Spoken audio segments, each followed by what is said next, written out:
Happy birthday to you. Happy birthday John, to what are you. doing?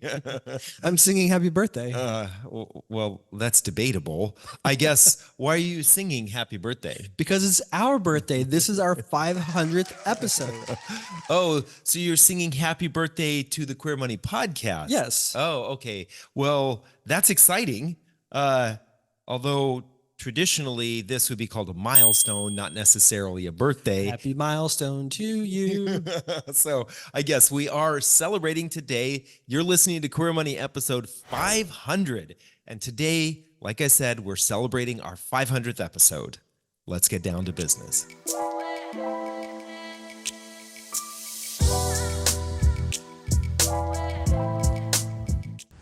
With no fees or minimums and no overdraft fees, banking with Capital One is the easiest decision in the history of decisions. That's banking reimagined. What's in your wallet? Terms apply. See CapitalOne.com/bank for details. Capital One, N.A., member FDIC. Can you believe it? 500 episodes. I remember sitting at our dining room table when we had the condo back in 2016, doing the editing for our first couple of episodes. And I never in my mind imagined that it would be 8+ years later and 495, 97, 99 episodes along the way that we would finally get to this point. And we had like 208, 70, 80, 90 guests. Yes, roughly around 270, 275 guests. So yeah, it's phenomenal. And I think it's also, when I think about how we started, like we won a microphone in a contest, and we recorded the podcast on a glass table in our concrete encased living room and dining room. So everything about that violates everything about sound quality.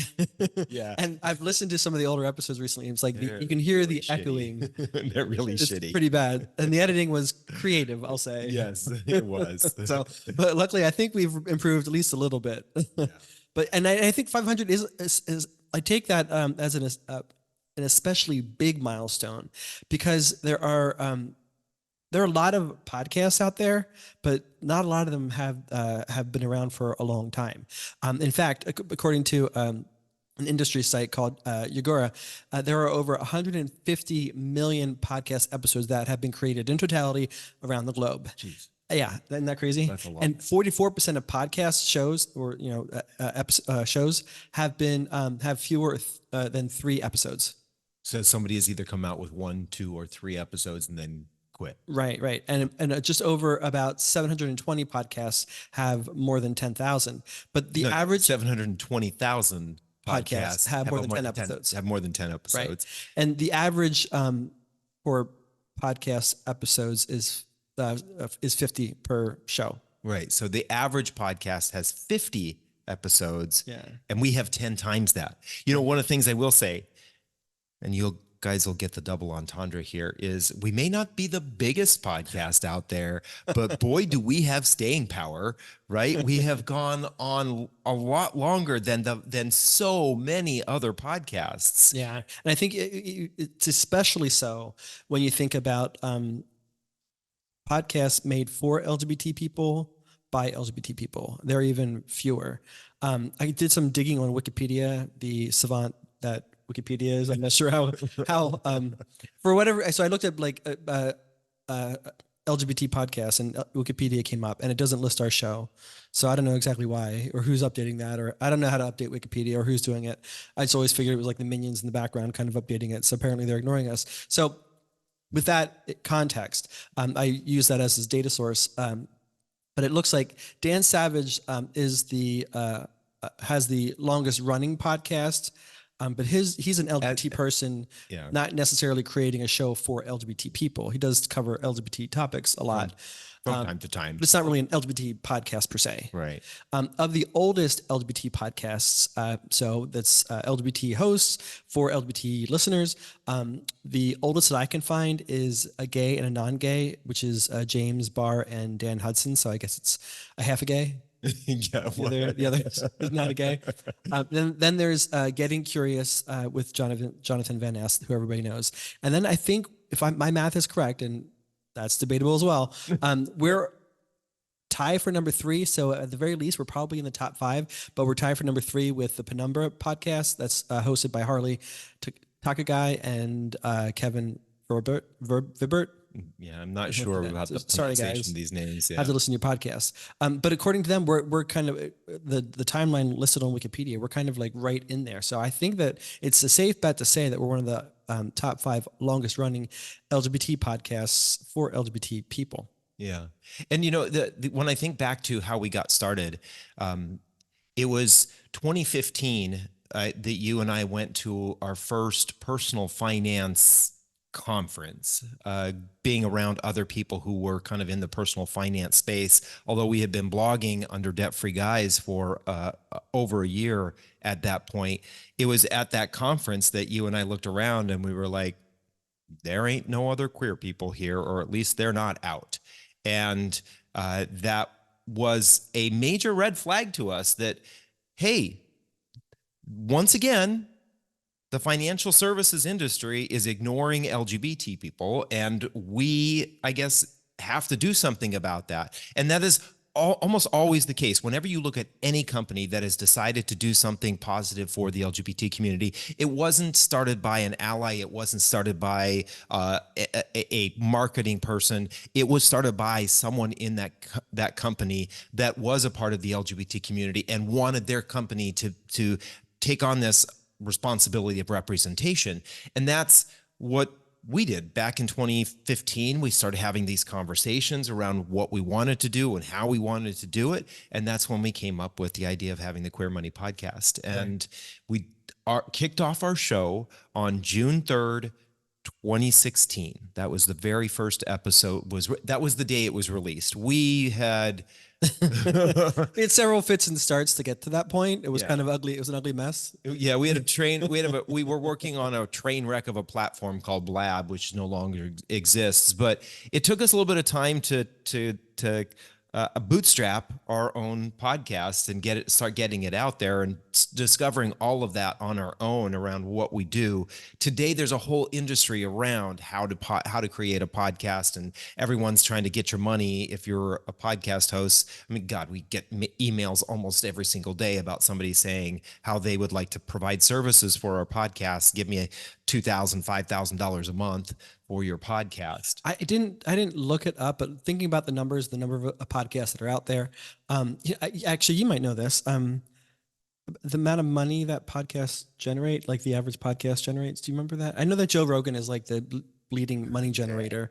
I and earns saying even saying his name on our podcast episode. Earns like millions of dollars a year from his podcast. But like most podcast hosts or podcasts aren't generating a lot of money, if any money at all. Right. Well, I think that, you probably look at the various ways that podcasts are generating money.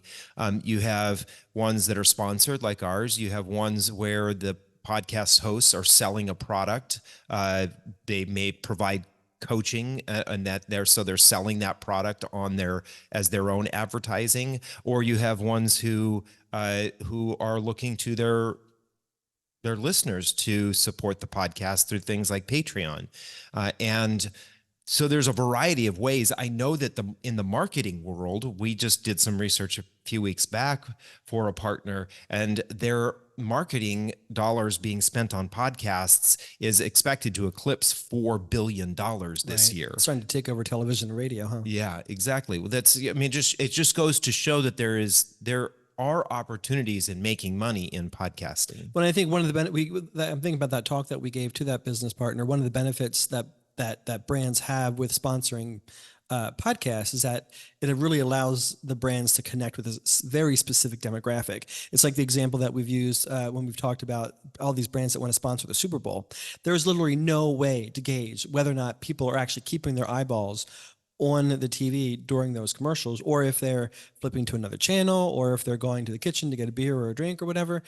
You can make an assumption, you can make some averages, but you can't actually say specifically how many people are listening to this particular episode or this particular commercial and for what duration. Yeah, exactly. And also, the targeted audience. I mean, how many people I'm trying to think of a good Super Bowl commercial, and Doritos always pops in my mind, but I like State Farm, Kevin. almost everybody loves Doritos. So, but yeah, right. How many people are in the moment are thinking, okay, I need to get health or car insurance, right? So, yeah, at least with your niche podcast, oftentimes you know what is of interest to the podcast listeners because of the topics that the hosts cover. Yeah, so we're going to talk a little bit now about how the podcast is going. And you just mentioned, for niche podcasts, I think that we're still a niche within a niche because there are so few LGBTQ plus personal finance content creators, and it still surprises me. We just had this recently. Somebody said, "I went online, I looked for LGBT and money, and you guys, the Queer Money podcast, was the only thing that popped up." Yeah. There's just not a whole lot of content out there for money. And I think that when you think about, there are 20 million LGBTQ plus people in the US, according to the US Census, and that's 18 or over, right? No, 20 million includes individuals who are 13 and over. Okay. It's roughly 13.9, almost 14 million for individuals who are adults. Right. Well, lots of baby gays out there. Lots of baby gays. But we barely have 1% of that demographic listening to our show. Yeah, exactly. The mission of Queer Money is to financially empower the LGBTQ plus community. Join us in thanking Capital One for supporting that mission. Well, you talked about it being a niche within a niche. I remember some of the data that we pulled. I think that 13% of podcast listeners listen to a personal finance or a finance related podcast. That even in and of itself is not a lot. The number of people who listen to podcasts, the number of people who listen to a finance podcast, and the number of people who are queer listening to a podcast is, that we keep taking steps down. But we have individuals who email us every week, people who thank us on social media and give us reviews. We know that there is a craving for this content, right? Because some people are liking it, apparently. Yeah, we've had over 800,000 downloads of our podcast. In the average year, we're connecting with somewhere between 35 and 50,000 people. And so there are a lot of LGBT people who have, at least in the moment, have some interest in the idea of getting their shit together when it comes to their money, or maybe taking the next, maybe even taking a step further and thinking about tomorrow and how they're going to take care of themselves tomorrow and help take care of the community tomorrow. Exactly. And then so over those 500 episodes, we've had a total of 270 different guests. Some people have... No, actually, that was a little hard for me to separate. So we did have around 270 guests. I know that there were some of those who were duplicates. Oh, that's what I was just going to say. Some of those, I know we've had some people on several times. I think of David Ray. I think we had him on 4 or 5 times. Brian Thompson, we've had him on a couple of times. So some of those are duplicates. But a majority of our episodes, I would say, are probably solo casts. Yes. Yeah. Yep. Well, especially the bonus series. So the majority of those episodes are solo casts. But we've had almost 45 of the episodes where we've had guests. 45% have been women, 7% have been transgender or non-binary, 20% have been lesbian, 39% have been gay, and that does not include us in that percentage. And then 22% have been people of color, including Arab, Asian, Black, Indian, Latino, and Native American. So that's a number we definitely need to bump up. But that was the first time we actually ever cataloged our episodes that way. Yeah. Probably something we should have been doing all along, but those are the metrics, folks. And we're being listened to all over. Our top cities in the U.S. are some of the biggest ones: New York, Chicago, LA, Seattle, DC. But I also want to call out some of the small places. I know that that there are small places, small cities all across the country. I don't know why, but Columbus, Ohio keeps popping up. Salt Lake City keeps popping up. Salt Lake isn't such a small city, but not necessarily the cities you would think as big gay cities. Mm-hmm. Some of the and we're global. We are, yeah. International cities include Toronto, Ottawa, Montreal, London, Croydon, England, which I'm not sure where Croydon, England is. Or if we're saying that right. Right. And Newry, Northern Ireland, two locations we were like, oh, that's interesting. I didn't realize that we had so many international listeners concentrated in particular cities. It's interesting, Ireland pops up because we actually were just recently asked by an organization in Ireland to do a speaking gig. Yeah, I just say that Ireland is asking us to do a speaking gig. The whole country. The whole country. And then, so we alluded to this earlier, but we have never ever asked a single listener or LGBT person to pay for the podcast. We have sold some of our own products and services on the show, but we've never asked for a Patreon. We've never asked for donations from the community. We've always sought the support of bigger organizations that have the funds to be able to sponsor the podcast, because we want to make the show as accessible to people as possible. And we don't want to have LGBT people have enough to pay for, and we have the pink tax. And so we don't necessarily want to burden folks trying to pay for the podcast so they can get this information. So we want to thank Capital One, especially for supporting us for, I think we're on our fourth year with Capital One. Fifth year With Capital One. Mass Mutual, who was around when we got started, Gamebridge, who did some sponsorships as well as Prudential. So we want to thank those companies for supporting us and allowing us to be able to make this content and have this conversation, which is a unique conversation for our community, free of charge. Yeah, and I'm just going to throw this in there. Why do we do this? Well, first of all, it took us over a year to get our first sponsor. So we were funding the podcast, the cost of having a podcast ourselves, right? Putting a podcast out there is not free. You have to pay for recording services. You have to pay for services that put your podcast out there. Estimated we pay about $800 per episode, including our time. No, not including our time. We spend roughly between $25,000 and $30,000 a year on services to help the podcast get created, whether that's audio production, video production. We have a virtual assistant that helps us with scheduling and putting content together.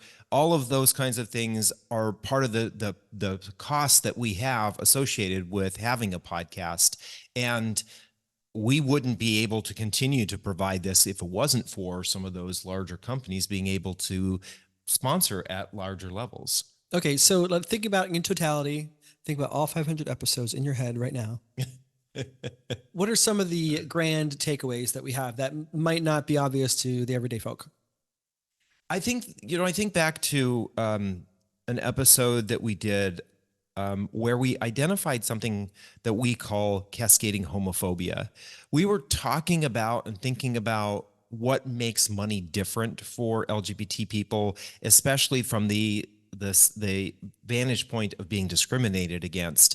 And you and I started having this conversation about when we worked at Schwab, and we constantly kept on being told, no, we aren't going to do this for your community. No, we're not going to do this for the LGBT group, but we are going to do this for women, and we are going to do this for the Chinese group, and we are going to do this for the veterans group. And we started seeing this, and we started thinking to ourselves, why is it that these two people who are quote unquote leaders of all the BRGs, why do they keep telling us no when they're telling all these other groups yes?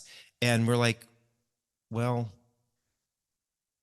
look at the structure of Schwab, and we knew that the individuals at the top of Schwab were self-identifying religious fundamentalists and born-again Christians, and so we knew that there was some decision being made at the top that was pushing down to us, saying, "No, we're not going to support this as a company." And that's where we start talking about this idea of cascading homophobia, of when LGBT people are being told no, whether that's for a promotion or being put onto a project or given opportunities. They're being told no because the person who is above them that could say yes doesn't want to have to say why when they're talking about why they allowed this to go forward to someone higher who has been or vocal about being homophobic, or maybe has insinuated that they're homophobic, or just because of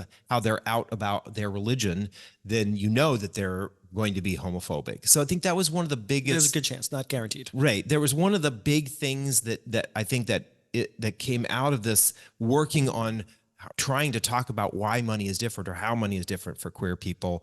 That is one of the things I think we landed on. And I was like, this is something that no one else is really talking. We talk about discrimination, but we don't talk about how that kind of discrimination can sometimes be passed down by our people who are our quote unquote, our allies, but don't want to have to say or explain why to someone above them. Mm-hmm.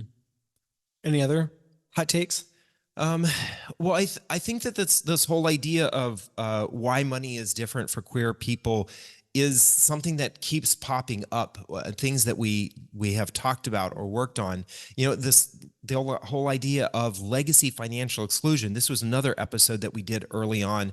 That was episode 268. And what we talked about there is what are some of the things that happen in the lives of LGBT folks that are different from their non-LGBT counterparts that actually hinder their financial progress. And throughout various stages of life. Right, exactly. Things like how many queer kids leave a home and become homeless because they can't be in that toxic environment anymore. And for that reason, they set themselves up to be at a disadvantage financially, many of them at a disadvantage financially because they're in desperate situations, right? They're living on the streets and they're desperate for a job. They're desperate for making money to try to figure out how to take care of themselves. And oftentimes desperation leads to being taken advantage of, mm-hmm. or just starting your career at a really low wage. The other thing is we talked about college aid and how so many queer kids are leaving home to get away from that toxic family or toxic family environment. And they're going to college away from home, oftentimes without the financial aid or support of their family, and taking on more and more student loan debt because they want to be in quote unquote safe places where they think that they are going to be able to be a little bit more vibrant as an individual. Yeah. And that is just hindering them financially, and then all the times you look at how individuals, queer people leave home and they may not be getting the kind of support like help getting the down payment on your first apartment, buy a down payment on your first car, or buying your first car, or buying the set of towels, buying the set of dishes. Those kinds of things we don't really think about being too expensive. But when you add up all the costs of moving out on your own, or the fact that 47% of millennials still have their parents paying for some aspect of their daily life, there are a lot of queer kids who are left out of those kind of financial benefits, including up to getting married. How many queer people do we know that have literally said that they spent tens of thousands of dollars on their wedding, but they did it all themselves? Now, that's a badge of honor to be able to say you did it all on your own, but wouldn't you love to have an extra $10,000 or $20,000 coming from your parents on either side of your family to put towards that wedding, like many of your straight counterparts are? It does set us up financially for a disadvantage, especially if you look at how much that money would be if it was compounded over 25, 30 years towards retirement. In some cases, that's $375,000 to $450,000. Yeah. I think the other thing that's really been striking over the last 500 episodes is the gay cities, or the queer LGBTQ plus affordable friendly city series. I think the takeaways have been so striking, and mostly because, especially on social media, when we share the content on social media, the LGBT people from the less desirable locations, the less cliche locations, are really big advocates for where they live and the community that they're a part of in these smaller cities. Yeah. And that has really, like, the percentage of people, LGBT people from red cities or red states who are big advocates for where they live is striking. Now, there's always naysayers for each location, but you have that for, all locations typically, right? There's some people love it, some people hate it. You're not going to win in every case, but the percentage of LGBT people in the more rural, more redder areas, really striking to me. Yeah, and I'll say, you bring that up. One of the things that I hear oftentimes in those conversations is how these queer people talk about how strongly knit or how close knit their LGBT community is in those cities. And I rarely hear people talking about how closely knit their LGBT community is in big blue cities, right? Especially big blue cities and big blue states. I hear a lot of people talk about how they feel they moved to New York from, well, these are perfect examples, people who we knew who moved to New York from Denver and people who moved to LA from Denver and then moved back and said they felt like they were alone because there were just so many people that people treated them like they were less valuable or less desirable because they didn't come with all the things of having lived in New York or LA for an extended period of time. Right. And very often those cliques are kind of formed and it's hard to get into those cliques. I know that we've been to LA and San Francisco or a couple of, New York City, and we could go on an entire weekend without talking to another LGBT person. Yeah. Unless we're like really proactive about it or, And I will say, we're not necessarily promoting that people move to red states or people move to purple states or these locations. But I think it's important to remember that queer people live everywhere. More than 30%, more than a third of LGBT people in this country live in red states, and nearly half of us live in red and purple states. So there's a lot of people. If you just discount red and purple states, you're discounting a lot of our community. And I personally, I think I take that slightly offensive that you're discounting other people in our community. And I think that, to me, what's so striking about that is because, I've never really done that kind of analysis of the community and the country like that before, like we have over the last year or so. But just looking at the LGBT friendly TV shows and movies, they're always based in New York City or LA. It's like you kind of get the impression that that's the only place where we're from. And like Laverne and Shirley was in Milwaukee. True. And there are, of course, I definitely know that there are, those outlier movies that aren't based in those Brokeback Mountains, a key example, right?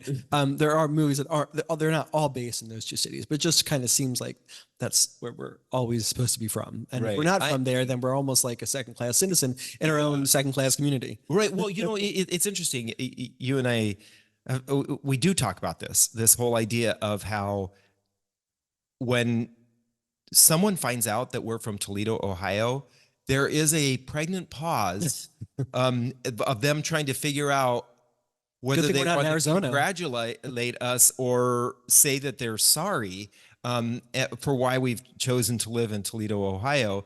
And it does kind of feel like it does feel like there is a pause there saying,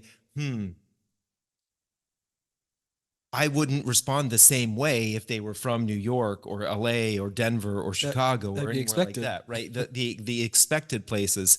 And I think it also is really important for us to remember we are a community. We are supposed when we stick together, we are stronger, right? And the more we become divisive in our community, the more we look down our nose at other people in our community, the more we separate as a community. And that is exactly what the religious fundamentalists want. They want us broken apart as a community because we're not strong then, right? And that's one of the reasons why we have this podcast, is because we want strength in numbers and strength in financial numbers for our community. Yeah, and talking about strength, I think that's one of the other things that has stood out to me with the surveys that we've done and the responses that we get in comments and emails. Just the percentage of our listeners, and maybe this is just a slice of the community overall, but the percentage of our listeners who are interested in more of the build a bigger life kind of aspect, abundance mindset, self-actualization, all trying to just look on the more positive, growth kind of mindset. I think it's been very striking and inspirational. We could be talking a lot about the negativity and the challenges that the community has because they're abundant, and we have talked about them. But it always seems like the more higher level, I don't know what to call that. Higher vibration. Higher vibration, yeah. Content always really resonates with people. Get your mind out of together, not that kind of vibrator. But consequently, on the flip side, it's also striking, and we've talked about this before several times in the podcast, the number of gay men specifically in their 50s and 60s who reach out to us saying they haven't prepared for retirement and want a solution for what to do right now. I don't, there must be others in the community having the same challenges. They're just not reaching out to us. I mean, I'm guessing, but the number of gay men specifically who have reached out to us via email or direct message on that topic has always been very striking. Yeah. Yeah. So hopefully we're remedying that here shortly. Yeah, exactly. One of the other topics that we covered that was new to me, and I will be 100% honest with you all. The reason why I found out about this topic is I saw one of our colleagues in the personal finance space post about this, and that was the EPRA. That's the Employment Participation in Repayment Act. You know, we're all talking about and getting excited when we hear Biden talk about student loan debt being forgiven, but there are literally hundreds of companies out there that will hand you a check to help you pay for college classes that you already took. They're helping you pay down your debt. We talked about this on episode 262, and I'm really surprised that more people in general, especially LGBT people, because we typically have higher student loan debt than others. I'm really surprised that more people aren't talking about this and encouraging their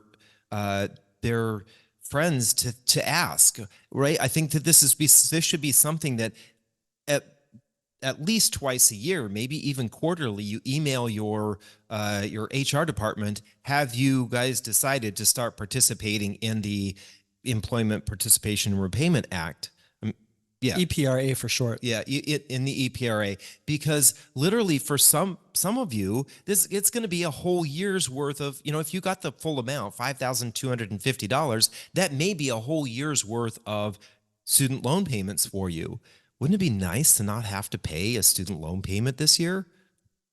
Check with your HR department. Yeah, and listen to episode 262. And then I think the other thing we talked about Farnoosh Torabi on episode 492 a couple of weeks ago about this, but I'm still struck by the percentage of people and brands who just kind of, you know, Madonna sings about it in Drowned World. Oh God! Of course, we have to have a Madonna reference in this. About the people who just want to be in her spotlight, right? And clearly, we're not on par with Madonna. But it is striking the percentage of brands who literally would come on our show every single episode to talk about whatever it is they want to talk about their company. But then when you reach out to them and you say, hey, we've had you on several times, or we're considering having you on several times. Would you help us finance this show so we can keep it together and make it better and bigger? And then it's always like, no. Or we just get ghosted. So I thought this was, you know, unique to us, but in speaking with Farnoosh, seems like it's pretty ubiquitous. Companies always trying to figure out how to get free PR. Yeah. And then when you ask for some kind of remuneration, they're not available. And then I think also, and this has maybe come up, I guess it started to come up about a year ago or so, but we kind of feel like we're like too gay for straight people, and we're not queer enough for some queer people. Yeah. Some of the negative comments that we've gotten, it's kind of like we're threading threading a needle, trying to, I don't know. Yeah. I mean, we literally have been told we're not going to listen to you. I can't take advice from you because you're cis. Mm-hmm. Okay. I didn't choose that. You didn't choose to be trans or non-binary. Why does that have an impact on whether or not we can have a conversation about your money and how it works for you? Right. And that's literally, those are the kinds of, that's the reason why we have the Queer Money podcast. We could call this the cis white gay man's podcast, but we didn't choose to do that. And that's why we have guests that are such a variety, because we need those voices on our podcasts to help folks understand that we are a community and we are trying to serve the community. So what have been some of your favorite guests now that you bring that up? Well, I will say the guests that have, for the most part, that I have enjoyed the most are the ones that have opened my eyes to something. They brought something unique to the podcast, or they shared something with us that we were not aware of, or maybe not as aware of that we should be.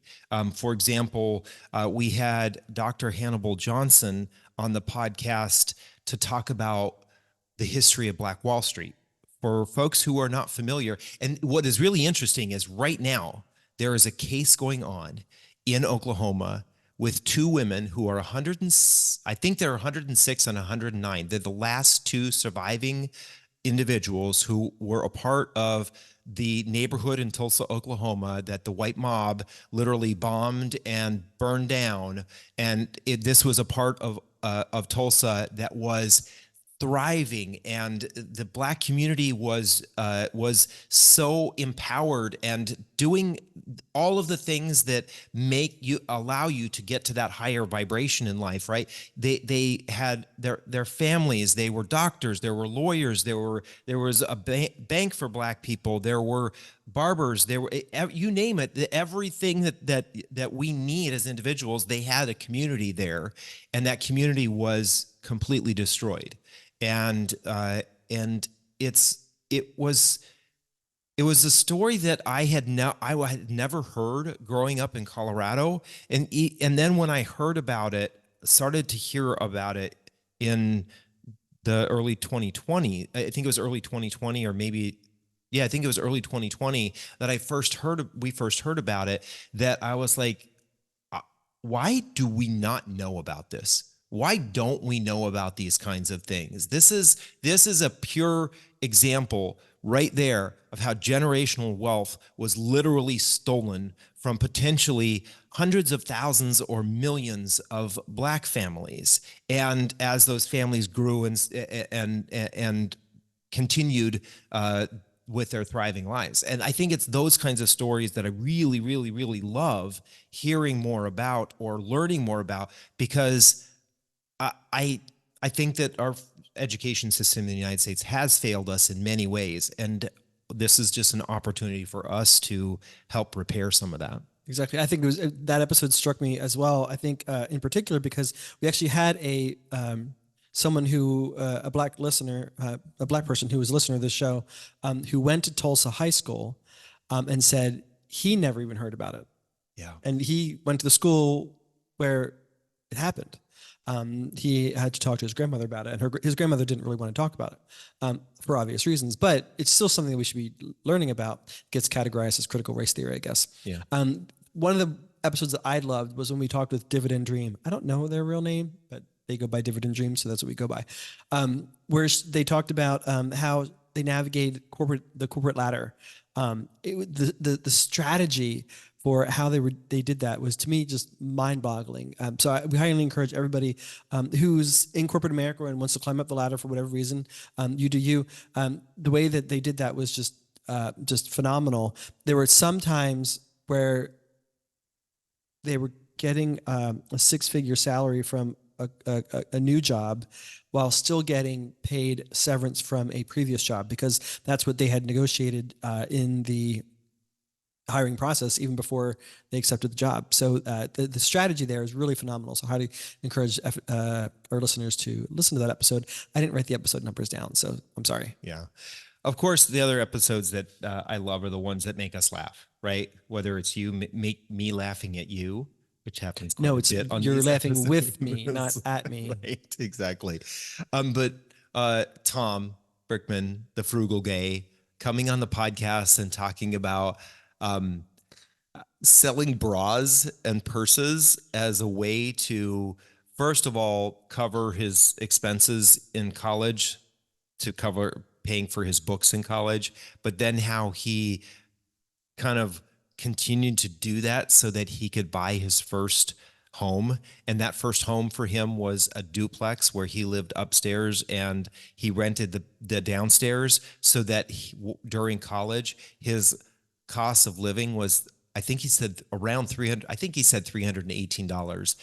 And so he was able to actually go to school, work part-time at the Gap, sell bras and purses, and buy a home. Now, granted, it was here in Toledo, but the cost of living was or the cost of housing was considerably cheaper back then.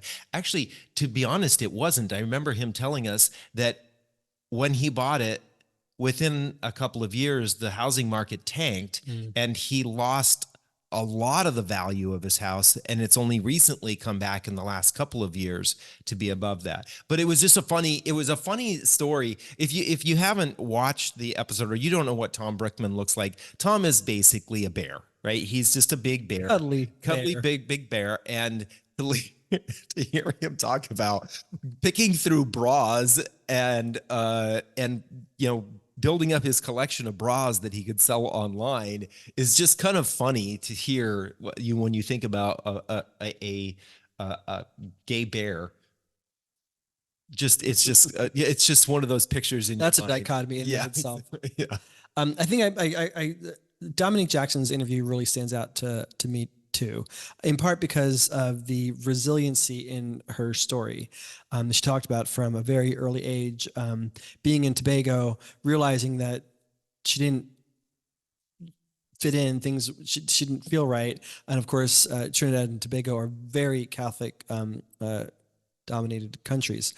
So she just didn't fit in there. And how she knew when she was dancing in her grandmother's backyard while her grandmother was putting up laundry, and she was dancing there, and she said, "I know that someday I will be known as Dominique Jackson," at like some 7 or 8 or 12 years old.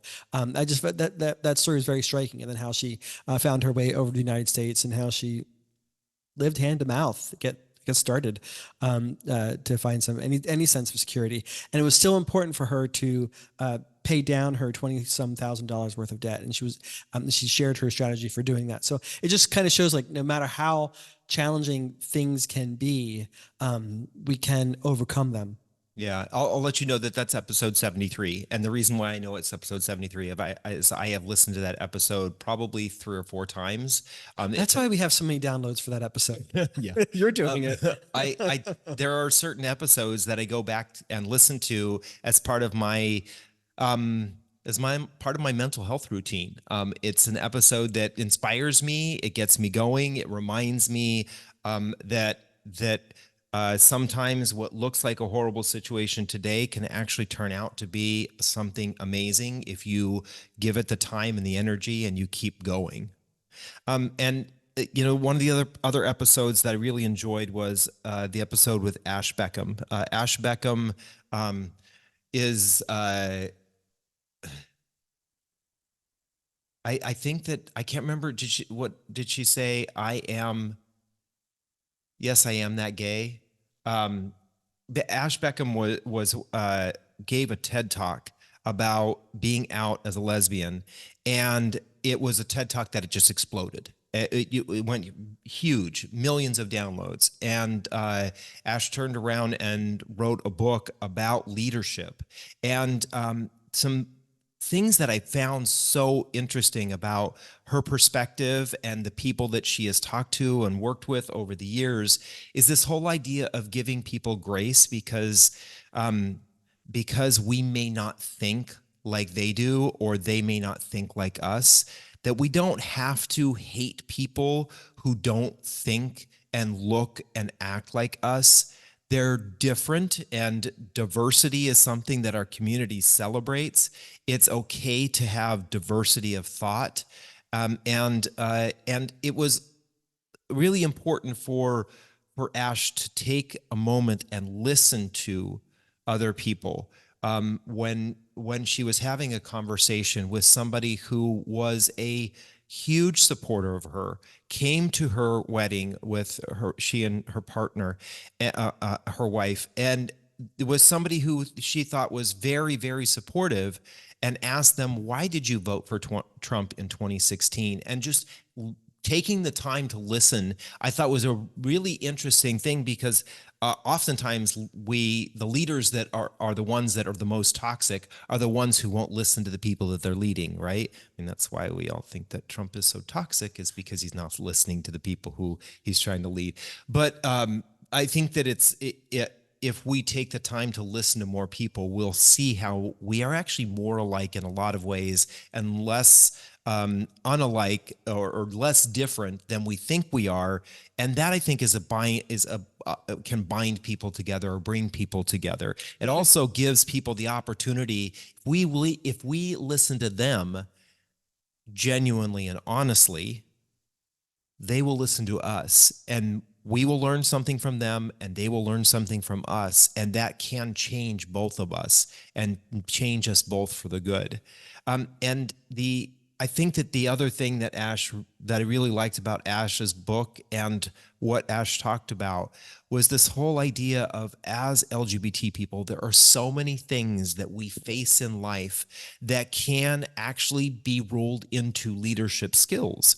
We oftentimes think that we're at a disadvantage because we are queer, because we have faced all these different things in our life.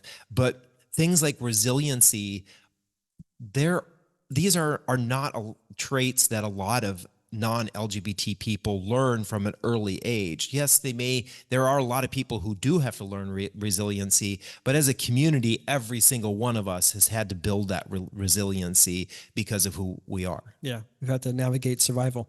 Yeah. And then I think lastly, I guess that stands out to me is Jay Allen, who was a leader of ours at Schwab, ironically. But the way that he talked about how he built his career and how he was out from a very young age relative to what many people of his generation were able to come out at, and how he was still able to navigate a successful career as early as the 80s and 90s. That to me was another example of resiliency. And it just always struck me where he just made a commitment to himself that he will never not be himself in any environment that he goes in, whether that's in the boardroom or whether that's, walking down the street with his partner, that he will not be himself. And he never got hung up with how that could harm his career. And he shares some stories about how he thinks that it did add some roadblocks to his career, but he was able to navigate that and to still get to become, I think at the time that he was an executive at Schwab, he was one of the highest ranking out LGBT people in corporate America. Yeah. So, all right. So now that we have talked about the past and the present, what do we think we see in the offing there, husband? Yeah, when I think about what's coming for the LGBT community and the evolution of the financial landscape for our community, I do think a lot about headwinds, and specifically, I think about the headwinds, the potential for even more headwinds in 2025, if things don't go the way we want on November 5th, 2024. And I think that one of the things that we need to do as a community is we need to talk. We need to be much more vocal with each other about how we as a community can earn more. There is, unfortunately, the world we live in today, money equals power. And the more that we are disadvantaged in the world, the more our community earns less, the wage gap is there, the less power we have, because we are not then turning around and learning how to use that money to invest in a bigger life for our community and for ourselves. And I'm not talking about investing in having a nice car and having the designer clothes and having the vacations and the big house. I'm talking about investing in what we as a community, who we are as a community, allowing us to get stronger as a community. That is one of the things that we are at a disadvantage for, is that we don't have. We have to fund things like that. We as a community need to be part of paying for strength in our community. Yeah, and I think just by virtue of looking at the numbers that we have, the community still seems like it struggles to talk about money, and I think it's something that we really need to start embracing. Because to me, and I think to you, the root of all of this starts with just simply having the conversation. It's like I talked about earlier when I mentioned how Jason Muth trying to find any sort of LGBT money content out there. He only found us. We need more people talking more about it. It has to become a more popular it needs to become a popular topic. I don't know what it's going to take to do that, but it needs to become as ubiquitous as what we say the three Ps are with LGBT media: penis, politics, pop culture. More in the community are talking about it. It's just simply not enough. There have been fits and starts. I would say in 2019, it seemed like there were more LGBTQ plus people talking about money. I feel like that's kind of died away a little bit for whatever reason. Maybe 2020 kind of messed some things up. I know that David Ray is still writing for Forbes, and Nick Wolny does writes for Out, and occasionally talks about LGBT money, but it's just not a pervasive topic. So we just need to figure out how to make it everywhere. Yeah. Yeah. Okay. So and a lot of that, I guess, is going to be contingent on the 2024 election. Yeah. Yeah. Because Trump's elected, there might be more inequality in the community. Yeah. I will say, I think that there are some positives out there. The things that we are seeing, like right through our survey that we did with the Motley Fool, we saw that there is a growing number of trans individuals who are saying that they're earning six figures and more. And that is really a bright spot, because that's what our community needs. That's what their community, the trans community, needs. They need those kinds of examples, those kinds of elders who are trans saying, yes, you can hold a six-figure job and be an out trans person. We need people like that. We need those examples, those kind of heroes in our community, to be there for not only us, but for the baby gays too, right? For all the queer kids, they need these kinds of examples. And I think that there are some bright spots for the community, as long as we as a community gravitate towards those kinds of bright spots. I think another bright spot example is, I know it was 2016 and 2017, maybe 2020. I think it was 2016 and 2017 when Prudential did their LGBTQ money studies, that in their surveys found that the community by and large was unbanked. And the studies that we did with Motley Fool in 2021 and 2022 showed that we're really closing that gap, and more of us do have bank accounts and savings accounts, checking accounts, what have you. And so that alone, I think, is progress, because if you don't use a bank or a credit union, everything costs more. It's just more expensive. And so the fact that those multiple studies sort of suggest that we're closing that gap is inspiring. So, as we've kind of said throughout the show, that's kind of why this show exists, is we're trying to help more LGBTQ plus people achieve financial security, because the stronger we are as a community, the stronger we are as individuals, the stronger we are as a community, the more money, time, and resources we have, so we can continue to fight for and push for our rights. And that's why a newer mission of ours that you might have heard us articulate over the last couple of months is we want to help create 1 million LGBTQ plus millionaires.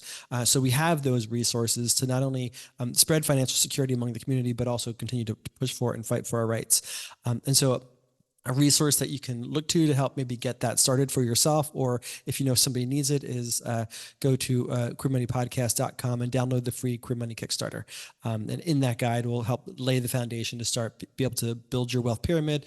And in the near future, hopefully we'll have more conversations about an upcoming Queer Money Retirement Club that we're looking to host, as well as a future Queer Money conference. So more in the offing on all of that. Yeah, and we know that there's a 2024 Queer Money live tour happening. Yes, so more to come on that. More to come on that as well. Working on the dates there. So right. So stay tuned for your Queer Money takeaway from this episode.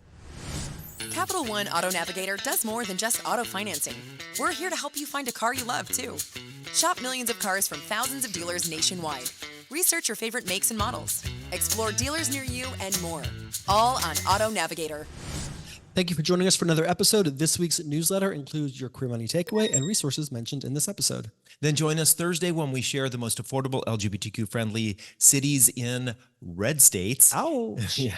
And next Tuesday when we talk with a Queer Money listener per your feedback about their personal finance journey. It's a powerful episode that you don't want to miss. To be honest, it almost made me cry. So thanks again and have a great week.